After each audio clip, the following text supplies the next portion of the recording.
Mahakama inasema kesi ya Chadema itasikilizwa tarehe 30 Oktoba. Kwa maana hiyo siku moja baada ya uchaguzi. Uamuzi huo, kwa huo uamuzi ni kwamba Chadema haitashiriki uchaguzi. Sasa sijui wananchi wana mawazo gani kuhusu swala kama hili. Sijui wananchi watakuwa na mawazo gani. Lakini mimi hapa nimeshaamua. Mimi nasema Rais Samia kama anasema Chadema wasishiriki kwenye uchaguzi, Rais Samia asije hapa Butiama. Kuzuru kaburi la Mwalimu Nyerere asije. Kwa sababu uamuzi kama huo unapingana na kila kitu Mwalimu Nyerere alichokuwa anasimamia.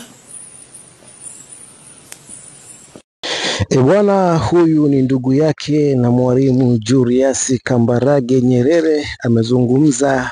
Hii ni baada ya mahakama kutupilia mbali kesi ya Chama cha Demokrasia na Maendeleo Chadema mpaka Oktoba 30, yani siku moja kabla ya uchaguzi mkuu. Kwa lugha nyepesi ni kwamba hata kama watashinda kesi hii haitofanya lolote, kwa sababu itakuwa kesi hii imefanyika wakati ambao uchaguzi tayari ushafanyika.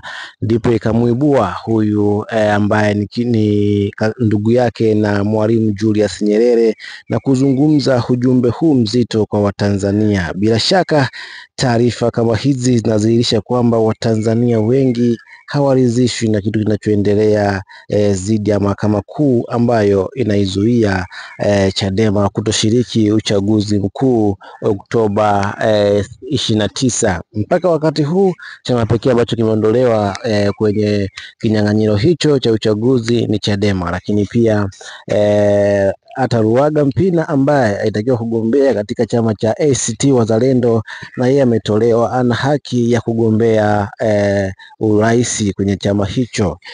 Bila shaka wanaendelea kuwatoa watu wote ambao wanaonesha ushindani mkubwa na chama tawala, chama cha CCM, kitu ambacho kinazidi kushika hisia mbalimbali za wadau na